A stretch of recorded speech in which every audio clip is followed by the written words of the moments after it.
Hi, I'm Reteller, and this is the film The Day After Tomorrow about the catastrophic consequences that global warming can lead to. In Antarctica, on an ice shelf, there is a modest American research station. Paleoclimatologist Jack Hall and a small team are engaged in extremely important work. They drill through ancient ice to lift the veil on nature's mysteries. However, their drilling produces a curious effect, something like what that acorn-obsessed squirrel caused in Ice Age. The ice shelf develops a massive crack stretching for kilometers, running straight through the base. Naturally, the scientists conclude that it wasn't their drilling that caused the damage, but global warming, which has led to the melting of the ice cap at the South Pole. To prove this, they need data, so Jack is forced to jump across the newly formed crevasse to retrieve it. Later, he speaks at a UN conference in Delhi. The scientist warns world leaders that the prospect of global warming followed by a new ice age is looming ever more clearly over the entire planet. However, the leaders are unimpressed by a vague warning without specific dates or concrete consequences. An economy that could collapse here and now is far more important to them. Still, after the speech, Jack meets Professor Terry Rapson, head of a laboratory in Scotland, who is also studying the problem of global warming. Meanwhile, while people are busy with political debates, the weather slowly begins to deteriorate. It first manifests as wet snow in Delhi, the capital of India, precipitation that is, to put it mildly, highly uncharacteristic for the region. In Tokyo, enormous hailstones fall. Climate buoys equipped with sensors record a sharp and severe drop in temperature, first near Antarctica, and then in various parts of the world's oceans where warm currents once flowed. The data is sent to Professor Rapson's laboratory. After returning from Delhi to Washington, Jack Hall learns that his son Sam has managed to fail a math exam, despite having a talent for the exact sciences, at least in his father's opinion. Jack's ex-wife asks the scientist to take the boy to the airport the next morning. Sam has an academic competition in New York, and spending some time with his father, who is constantly away on expeditions, wouldn't hurt. Jack agrees, but almost runs late because he gets absorbed in work. He literally snatches his son from the clutches of a greedy taxi driver. Sam's plane flies into a massive storm cloud, after which severe turbulence begins. At the same time, astronauts aboard a space station observe enormous cyclones forming in Earth's atmosphere. Nevertheless, the schoolboy and his classmates successfully arrive in New York, whose streets are choked with traffic jams from end to end. Walking through the city, Sam notices huge flocks of birds migrating away across the sky. After analyzing the data from the ocean buoys, Professor Rapson calls Jack to warn him about the coming cataclysm. A cyclone moving from the direction of Japan reaches the west coast of the United States. Los Angeles is the first to be hit by the full force of the elements. Several phenomenally fast-forming tornadoes merge into a gigantic super tornado that practically wipes the city center off the face of the earth. Brave reporters broadcast live from the scene, often paying for it with their lives. From helicopters, it can be seen how the vortex crumples the famous Hollywood sign and leaves behind a trail of destruction.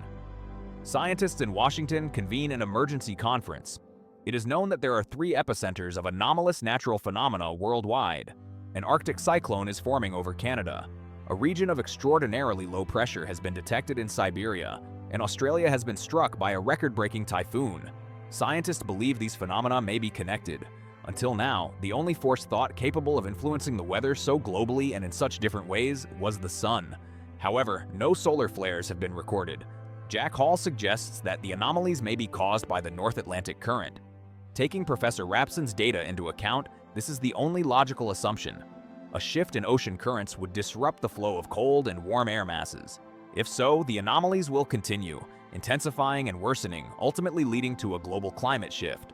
Sam and his school team perform successfully at the academic competition. Due to the weather, all flights are canceled. The kids plan to return home by train, which Sam informs his father about over the phone. However, moving around the city is difficult because of traffic jams and torrential rain.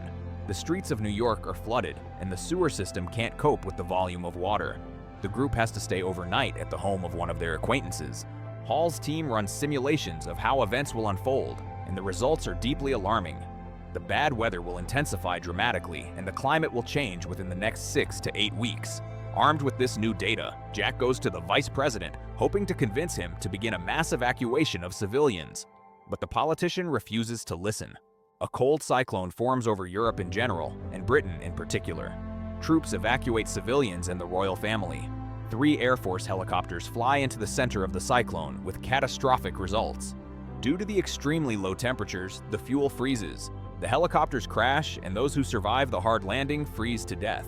Sam and his friends watch the news on television, which reports that the suddenly rising ocean level is flooding the coast of Canada. The students try to reach the train station, but the city streets are already knee-deep in water. The torrential rain shows no sign of stopping, and the roads are clogged with abandoned cars. They make it to the public library just as a gigantic tidal wave crashes into New York. It first submerges Liberty Island along with the Statue of Liberty, and then engulfs the entire city. The young people barely manage to take refuge on the upper floors of the library, along with a handful of other lucky survivors who happened to be nearby and had time to run inside. Jack and his team analyze new data and realize that their previous forecasts were wrong. There will be no 8 weeks. Within the next 24 hours, 3 superstorms with extremely low temperatures will sweep across the planet, radically altering the climate. One is already over Britain, the second over Siberia, and the third is moving from Canada toward the United States. Professor Rapson understands that he and his assistants will not be able to escape their station, but he asks Jack to take care of those who can still be saved. The professor and his colleagues share a bottle of scotch while the generator burns its last drops of fuel. In flooded New York, the survivors in the library distribute warm blankets. Sam finds a working phone on a lower floor and manages to tell his father where he is. Jack warns his son about the approaching storm. To survive, they must not go outside. They need to stay indoors and burn anything they can to keep warm. The most important thing is to hold out long enough for him to come and rescue them. Rising water floods the lower level, cutting the conversation short. Outside the window, a Russian ship drifts past and becomes wedged between buildings. The first snow begins to fall from the sky. Jack plans to go after his son in another city. To do so, he needs equipment for a polar expedition. Before leaving, he is asked to personally brief the president and give his recommendations. They are extremely simple. Try to evacuate everyone south of a certain latitude to the southern United States or even to Mexico. Those farther north are practically doomed to die in the supercyclone, with only a negligible chance of survival. After the storm passes, the northern territories will be covered in snow and ice, marking the beginning of a new ice age. The president orders the evacuation to begin, and Hall sets out on his journey with 2 trusted colleagues. The New York Public Library, where the survivors have taken shelter, is buried in snow up to its roof. As temperatures drop, all the water in the streets turns to ice. Those who survived in the city leave it across the frozen surface, trying to get as far away as possible. Sam, remembering his father's warnings, tries to persuade people to stay in the library, but the vast majority believe they can walk to the southern states, where evacuations are underway, as one girl was told by relatives over her cell phone.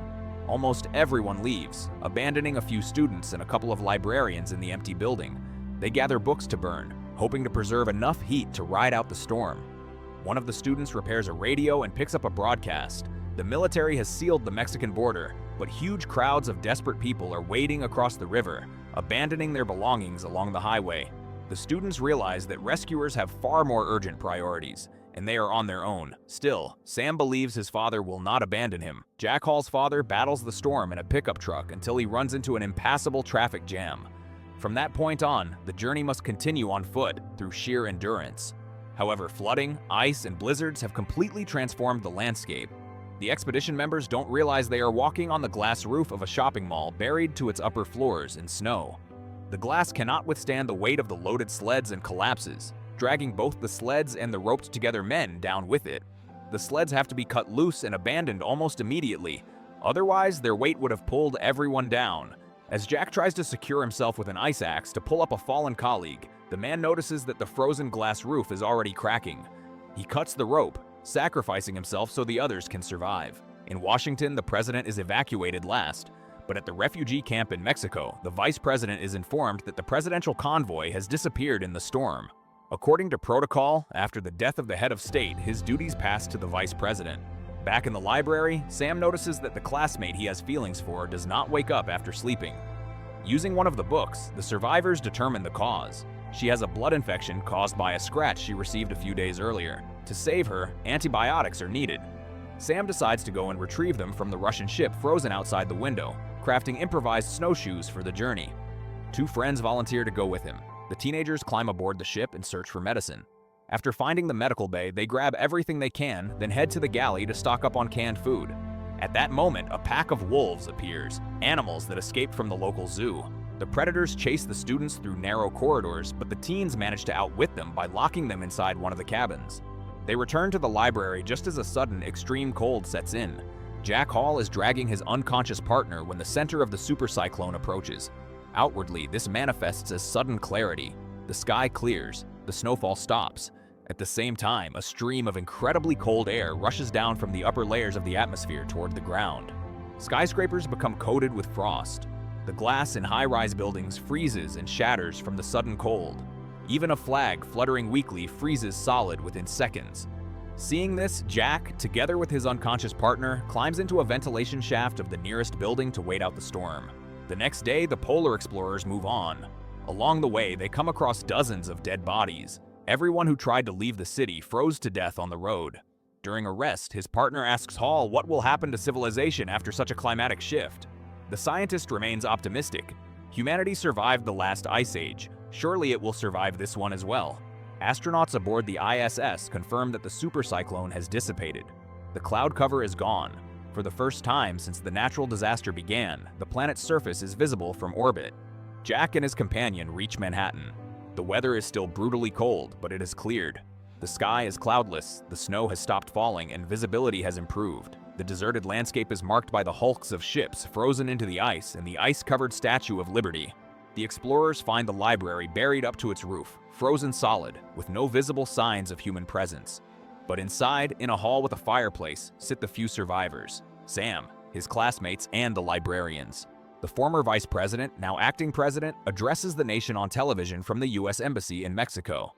He thanks all citizens for their courage and the developing countries that took in refugees for their generosity.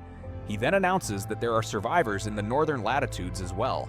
Rescuers have received a signal from Jack Hall and are sending helicopters to retrieve him. When the pilots arrive in New York, they discover that there are many more survivors besides the group in the library. Those who sheltered in their homes greet the rescuers from the rooftops of skyscrapers. Jack Hall, together with his son and his friends, takes one last look from the helicopter at snow-covered New York.